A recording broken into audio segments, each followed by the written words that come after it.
नमस्कार श्रोते हो, अकोला प्रसूती आणि स्त्रीरोग संस्था महाराष्ट्र व भारतीय प्रसूती स्त्रीरोग संघटनेद्वारा प्रायोजित कार्यक्रमामध्ये आज आपण डॉक्टर शलाका अडगावकर यांना आमंत्रित केलेलं आहे आणि आज आपण त्यांच्याकडनं पीसीओडी पीसीओएस काय आहे त्या संदर्भात अधिक जाणून घेणार आहोत. नमस्कार मॅडम. नमस्कार.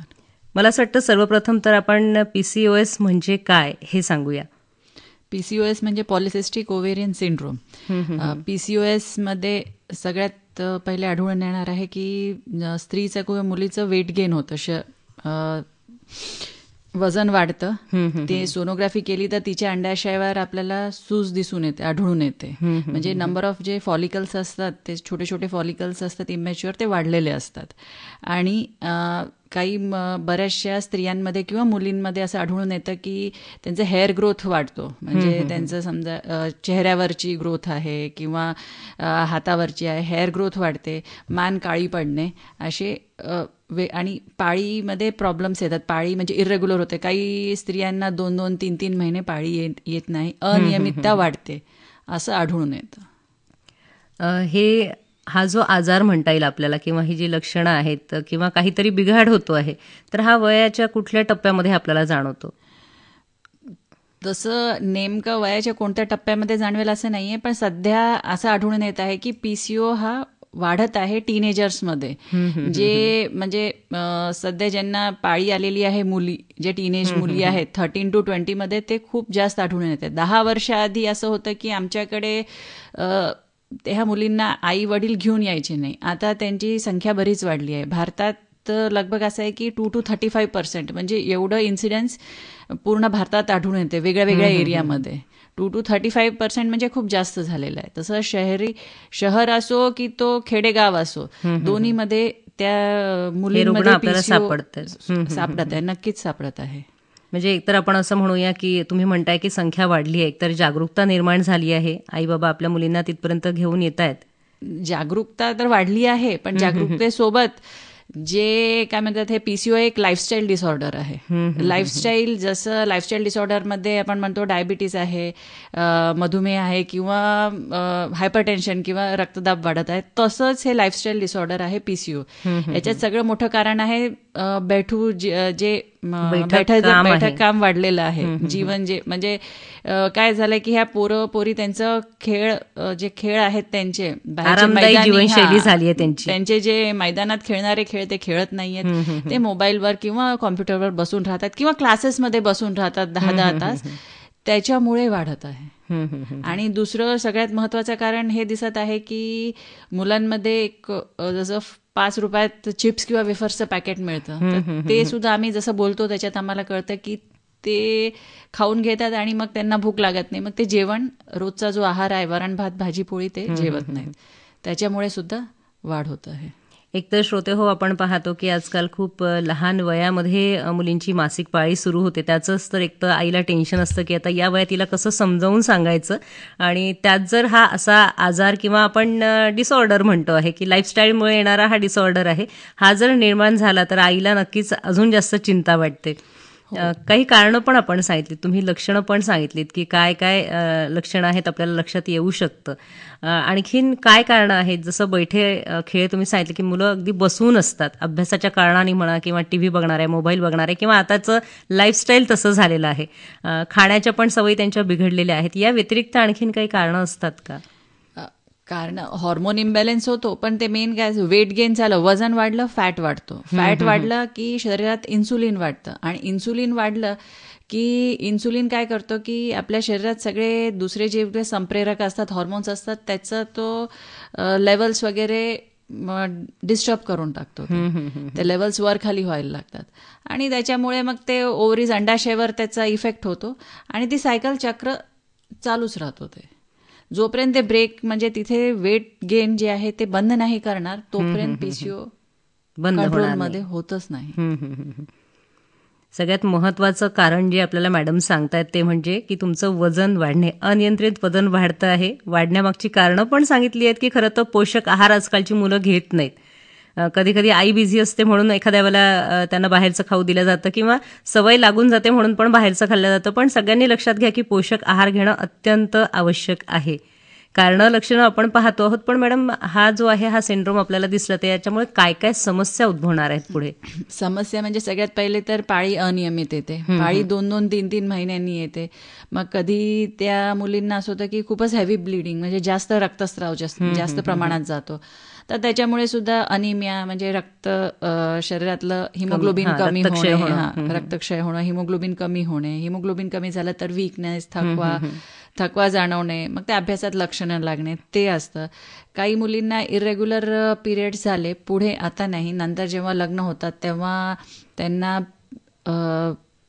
प्रेग्नन्सी, मुलं राहण्यासाठी प्रॉब्लेम येतात, तेव्हा त्यांना मग ट्रीटमेंट करावी लागते. इन्फर्टिलिटी, वंध्यत्व, त्याची ट्रीटमेंट करावी लागते. दुसरं याचं लॉंग टर्म जर पुढे चालून असं पाहिलं की 40 इयर्स नंतर जर पीसीओ तसंच चालू राहिलं, तुम्ही त्याच्याकडे लक्ष नाही दिलं तर रिस्क, उच्च रक्तदाब, हायपरटेन्शनची रिस्क वाढते, डायबिटीसची रिस्क वाढते, एंडोमेट्रियल कॅन्सर म्हणजे जे युट्रस गर्भाशयाची कॅन्सर असते त्याची रिस्क वाढते. आणि वेट गेन झाल्यावर कधी काही मुलांना डिप्रेशन, वेट गेन जास्त असलं तर डिप्रेशन, असं सुद्धा. जेव्हा एक गोष्ट चुकणार आहे तर तेव्हा अनेक समस्या निर्माण होणार आहेत, हे लक्ष घ्या. फक्तच प्रजनन क्षमता जी आहे त्याच्यावरच आपल्याला असर होणार आहे असं नाहीये. तर मुळातच ती मुलगी जी आहे की जिची अगदी कमी वयात, आजकाल आपण पाहतो मॅडम 9-10व्या वर्षा पण मुलींची मासिक पाळी येते. समजत काही नसतं, अशा वेळेला समजावून सांगणं. आणि खूपदा असं होतं की जेव्हा मासिक पाळी सुरू होते तर ती बरेचदा अनियमित असते, तर कधीपर्यंत वाट बघायची? कारण असं वाटतं आईला सुरुवातीला होतच असं. सुरुवातीला अनियमितता असते टीनेजर्स मुलीला, पहिले 2-3 वर्ष अनियमितता असते, ठीक आहे. पण पुढे नंतर जर आपल्याला आढळून येत आहे की तिचं वजन झपाट्याने वाढत आहे, जसे शरीर म्हणजे हाईट, वेट जास्त वाढत आहे आणि पाळी अनियमित होत आहे, तर लगेच तिला डॉक्टरांकडे, स्त्रीरोग तज्ज्ञांकडे घेऊन गेलेलं बरं राहील. आणि त्याच्यासोबत आपल्यालाही माहिती की त्यांना तुम्ही 24 तासातून अर्धा तास जरी त्यांना कोणताही खेळ लावला, त्यांना त्यांच्या आहाराकडे लक्ष दिलं, फास्ट फूड, जंक फूड वगैरे जे आहे ते खाऊ नाही दिलं, तर त्याच्याने सुद्धा बराच फरक पडतो.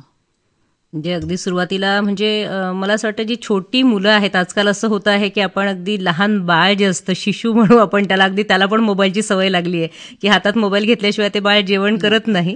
तर असं न करता कुठेतरी आपण या गोष्टींपासून त्यांना दूर नेलं पाहिजे आणि त्यांना आरोग्यविषयक चांगल्या सवयी लावल्या पाहिजे, हेच आपल्याला मॅडमच्या बोलण्यातनं लक्षात येतं आहे. श्रोतो, आपण आणखीन पुढचा प्रश्न विचारणार आहोतच, अधिक माहिती जाणून घेणार आहोत, पण त्यापूर्वी मी आपल्याला हे सांगेल की पीसीओडी आणि पीसीओएस हा जो मासिक पाळी संदर्भातला आपण डिसऑर्डर म्हणू, समस्या म्हणू, आजार म्हणू, तर याविषयी आपल्याला आणखीन काही जर माहिती जाणून घ्यायची असेल तर आपण एकविरा हॉस्पिटल, दुर्गा चौक, अकोला इथे डॉक्टर शलाका अडगावकर यांच्याशी संपर्क साधू शकता. मॅडम, आणखीन काय सांगू आपण, काय आरोग्यविषयक सवयी आईनी लहानपणापासून मुलांना लावाव्यात की जेणेकरून तिला पुढे ह्या गोष्टी उद्भवणार नाहीत? किंवा आहे पीसीओएसचा प्रॉब्लेम आहे आणि ती ट्रीटमेंट पण घेते आहे, त्याच्यासोबत आणखीन काय काळजी घेतली पाहिजे? त्याच्यासोबत सगळ्यात पहिले की त्यांनी ॲटलिस्ट म्हणजे दिवसातून 30 मिनिट तरी व्यायाम करावा. कोणताही व्यायाम, ज्या लहान मुली आहेत तर त्यांनी हाय इंटेन्सिटी म्हणजे ते कोणतेही खेळ खेळू शकतात किंवा वॉकिंग, रनिंग सुद्धा ते करू शकतात. 30 मिनिट तर त्यांनी करणे आवश्यक आहे. त्यांना कोणत्याही खेळाला तुम्ही पाठवू शकता किंवा त्यांना तुम्ही मैदानातच त्यांनी कोणासोबत मुलींसोबत किंवा ती खेळली तरी चालते. कारण की आता काय झालेलं आहे की घरं, जसं शहरांमध्ये मैदान वगैरे राहिले नाहीयेत म्हणून जात नाहीयेत. तर एकदा त्यांना कोणत्या तरी क्लासला किंवा कोणत्याही खेळायला पाठवणे आवश्यक आहे.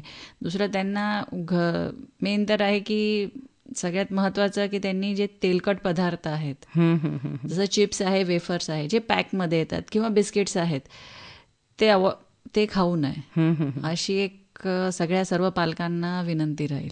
हो ना, थोडंसं असं होतं की मैत्रिणींसोबत म्हणून किंवा एन्जॉय म्हणून आई पण खाते आहे आणि असं झालेलं आहे की त्या 5 रुपयात मिळून जातं, स्वस्तात मिळतं, म्हणून किंवा बरेचदा असं होतं श्रोते हो खाल्लं की मुलींच्या ट्युशन्स आहेत आजकाल, करिअर ओरिएंटेड झालेल्या आहेत मुली, त्यामुळे अगदी खूप वेळ घराच्या बाहेर राहणार आहे, मग पर्याय म्हणून पण बाहेरचं खाल्ल्या जातं किंवा मला खूप एवढे पर्सेंटेज पाहिजेत म्हणून अगदी बसून बसून अभ्यास केला जातो.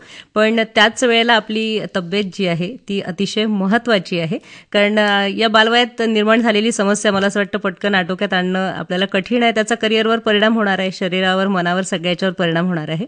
आपल्याला मॅडमनी सांगितलंच आहे की फक्त शारीरिक नाही, जर वजन वाढतं आहे किंवा इतर काही समस्या निर्माण होत आहेत तर मानसिक पण आजार आपल्याला होऊ शकतो, नैराश्य येऊ शकतं. तर हे सगळं टाळण्यासाठी म्हणून आपल्याला मॅडम जे काही सांगतायत की आपण काय फॉलो केलं पाहिजे, आहारविषयक असेल, व्यायामासाठी असेल, या सगळ्या गोष्टींकडे आपण लक्ष दिलं पाहिजे. मॅडम आपण आणखीन काय सांगू? आणखीन की चालाल तर वाचाल. बैठ जीवन. जरी अभ्यास करण्यासाठी 10-10 तास बसावं लागत असेल तर मध्ये 1 तासाने तुम्ही 10 मिनिट ब्रेक घेऊ शकता, तेवढंच तिथे चालू शकता, किंवा 10 मिनिट थोडं चालता चालता वाचन करणे, असाही थोडा फरक करून पाहता येतो. आणि त्याच्यासोबत कार्बोहायड्रेट्स म्हणजे जे आपल्याला भातातून मिळतं, दुधातून, साखर, त्या गोष्टी, मैद्याचे पदार्थ ते आपल्या रोजच्या आहारातून कमी करणे, त्याच्याने सुद्धा बराच फरक होतो.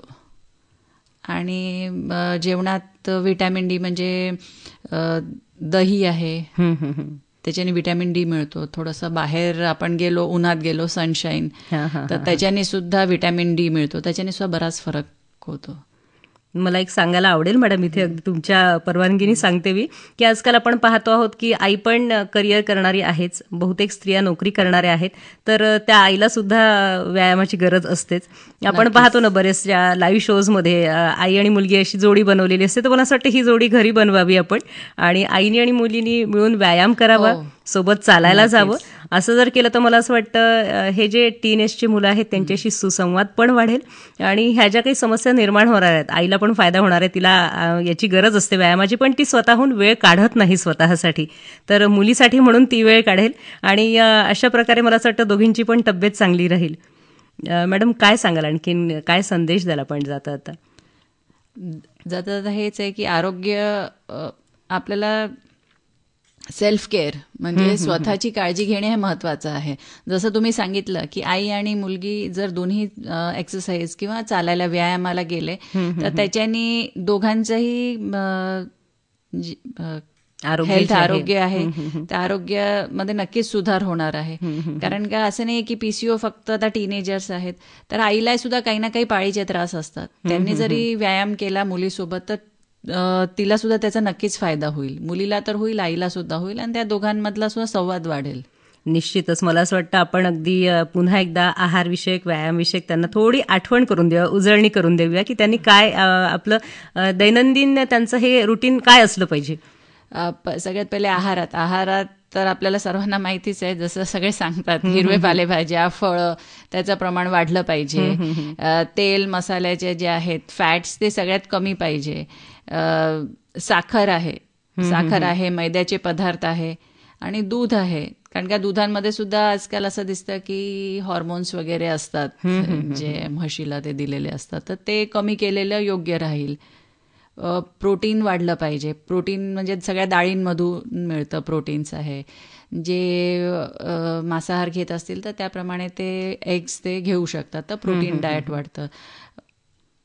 आणि पनीरमधूनही प्रोटीन्स मिळतं. आणि व्हिटॅमिन डी ज्या आपल्याला बाहेर फिरण्याने म्हणजे उन्हातून व्हिटॅमिन डी मिळतं, दहीमधून व्हिटॅमिन डी मिळतं, तर त्या गोष्टी घेणे हे आवश्यक आहे.